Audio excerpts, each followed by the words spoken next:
Welcome to the Real News Network. I'm Gregory Wilpert, coming to you from Quito, Ecuador. Around 1 a.m. of March 3rd, assassins murdered Berta Caceres in her home in the town of La Esperanza, Honduras. She was a longtime Honduran indigenous rights activist and the founder and coordinator of the Council of Indigenous Peoples of Honduras. The people of Honduras have been attacked relentlessly ever since the coup against President Manuel Zelaya in 2009. With us to talk about Berta Caceres and the current situation in Honduras is Jesse Freeston, an independent documentary filmmaker and the director of the film Resistencia, a documentary about the resistance to the coup against Zelaya. He is coming to us from Buenos Aires. Hi, Jesse. Thanks for joining us at The Real News. Great to be here, Greg. Let us start with what we know about the assassination of Berta Caceres. You knew her personally. What do you know about what happened and who might be behind her murder? What we know is that Berta was staying not in her regular home, but because of fears for her life, she was staying in another house, and that in the town where she was born and where she's from, on the land that she's defended for her entire life, and that somebody broke in, apparently multiple people. Who we don't know who they were yet, probably never will, given recent history in Honduras. And that's certainly the sentiment of Hondurans. So we won't know who broke in and shot her at about midnight last night. And that's the situation we're in terms of who pulled the trigger. In terms of who was behind it, who sent the trigger puller, that we also don't know, because the truth is there's many suspects. And the reason why there's many suspects is because the coup project in Honduras, this long, hundreds years long project of taking land from people in Latin America and in North America and the world over, always involves multiple people and multiple interests and groups.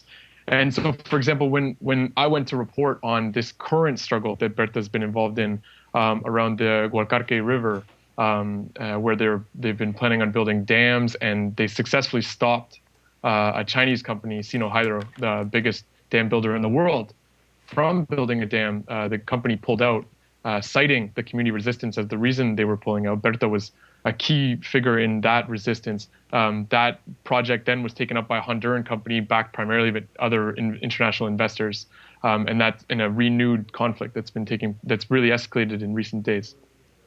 And when I went in 2013 to cover that struggle, we were confronted by police officers, military, private security guards, and armed locals who saw this as a way for them to get jobs and get out of their economic situation that they were in. That saw all these groups, saw Berta and saw Copin and saw this resistance as a threat, and were worried about us giving their resistance more voice. Now, Berta is much bigger than that struggle because of what a big voice she was for identifying some of the different ideas and ideologies and forces that are behind all these different groups and people that you run into in a struggle like this. And Berta was always identifying three main evils that she called them, or systemic forces would more likely be the words she would have used. Capitalism, primarily the idea that people who don't live and work on the land will decide what happens on that land. Racism, which as a Lenca group that had been made invisible for hundreds and hundreds of years, she is playing a key role in making them visible again, both in Honduras and in the world, and will be one of her major legacies and the legacy of her group, Copin, in breaking that isolation, the racism involved in that, and patriarchy, which she constantly ran into as a strong woman, a strong indigenous woman. She will be seen as a model for indigenous people. She was unwavering in her willingness to say, yes, I speak to the river, and yes, I speak on a cell phone, and those things are not contradictory. And so this is a woman. They've made a martyr right now in Honduras, and if you go on social media in Honduras right now, you'll see it. They've created a martyr last night that is of a size and stature that Central America may not have seen since I was born, in 30 or more years, maybe since Archbishop Oscar Romero in 1980. So you know her personally. How did you meet her? In what context? And how has her struggle, from your observation and your filming in Honduras, how has her struggle changed as a result of the 2009 coup attempt? I met her in the street covering the 2009 coup attempt. She's one of these people that is omnipresent. Earlier today, I translated a poem by a Honduran musician about Berta that he wrote this morning, and there was a word in it that was very hard to translate, and basically it means she was omnipresent. She was unmissable. She was in everything, and she was making sure that the Lenca people had a voice, both in the resistance and all these things. And she became to take on this much bigger role as a bridge builder amongst marginalized people within Honduras. I'll remember her forever for her friendship with Miriam Miranda, who is another point of reference for all these things, another person who spoke out against these ideas that I mentioned earlier. And Miriam and Berta did incredible things together. Miriam being a spokesperson for the Garifuna group. It is the Afro-Indigenous group on the Caribbean coast of Honduras primarily. Berta and Miriam together put together an assembly, the first ever coming together of massive numbers of all the 8 different indigenous groups of Honduras. This is a historic moment. It's one of those situations where you're in it and you just feel like you could just see it on everybody's face that this is a historic moment. It's the first time these different peoples have come together in modern history, at least in recorded history. When was this? And this was in 2011, I believe. And this was thousands of people coming together on Garifuna territory to talk about their shared struggles, their shared enemies, and come to decisions. There was something much bigger happening here, and this is what makes resolving crime like the assassination of Berta Caceres so difficult. Is that not only do you have local interests involved in local people that see her as a threat to their jobs, building the dam, running the dam. You have the interests of the corrupt politicians that are involved in the sale of that dam. You have the international investors who've been known to be involved in certain things like this, to be behind certain things like this in the past. Not only do you have that, you have a broader system that's seeing the emergence of a new vision. Berta Caceres had a foundation in the past of her people and a vision towards a future, a shared future. And she was gathering allies and, with the Garifuna people and the Tolupan people and different indigenous groups. The feminist groups saw her as a feminist leader. The resistance movement saw her as a defender of land for, people who may not have indigenous links to land, but who see themselves as wanting to be farmers or being farmers with a right to land. They saw her as a leader. I mean, she was much bigger, and that means that there are so many suspects in this situation. Give us a little bit of a bigger picture also as to what has been going on in Honduras since the 2009 coup.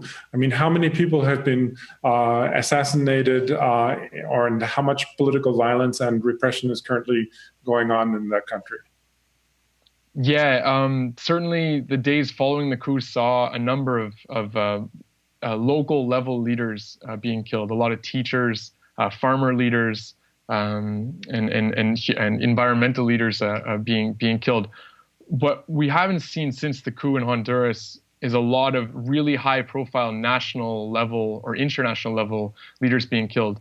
And with Berta Caceres, we have one of the most visible Hondurans to oppose the coup in the world being killed. She's the 2015 recipient of the Goldman Prize, which she got for her successful participation in the resistance against the Sino Hydro, against the Chinese dam building company.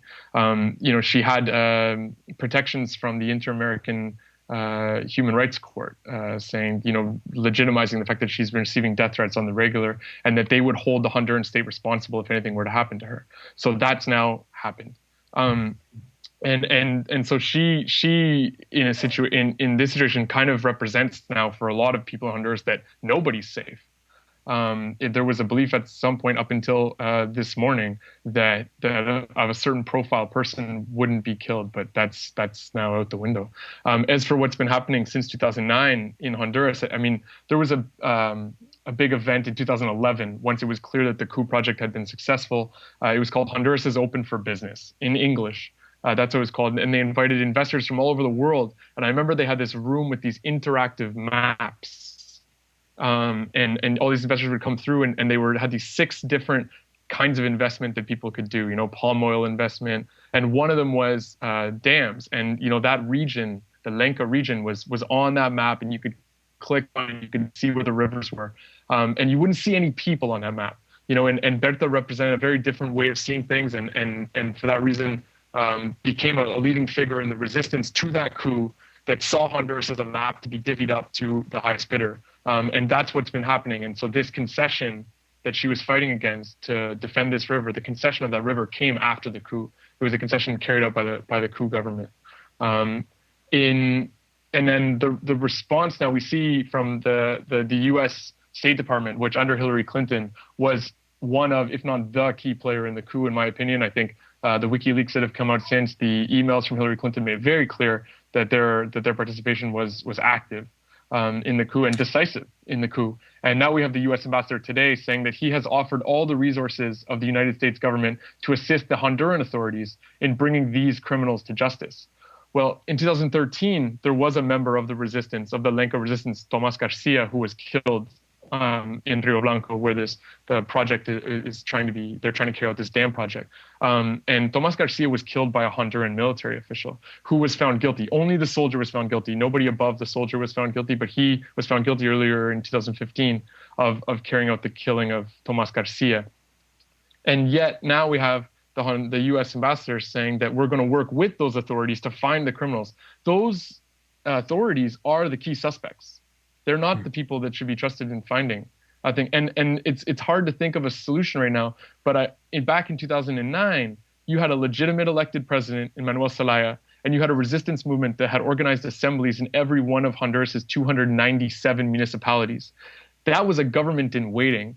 The rest of Latin America was saying that's the legitimate government that we want to work with. The United States, Canada, Europe, and big international bodies like the IMF refused to work with that group. They decided to continue their many centuries long alliance with the Honduran oligarchy. And that's the people who are in power today. And that is a decision that I think is one of the most important in understanding what happened last night to Berta Caceres. And Berta Caceres was somebody who had the kind of imagination to imagine another international relations, another way that we could relate that between countries. And unfortunately, we've lost that. Well, unfortunately, we've run out of time, but thanks so much. And we'll probably get back to Honduras soon, I hope, to talk about more in depth about what's happening there. And I think what you're mentioning also about the responsibility of the U.S. government in this whole situation is extremely important to remember, of course, since Hillary Clinton was the Secretary of State at that time. Anyway, thanks again for joining us, Jesse. Thanks, Greg. And thank you for joining us at the Real News Network.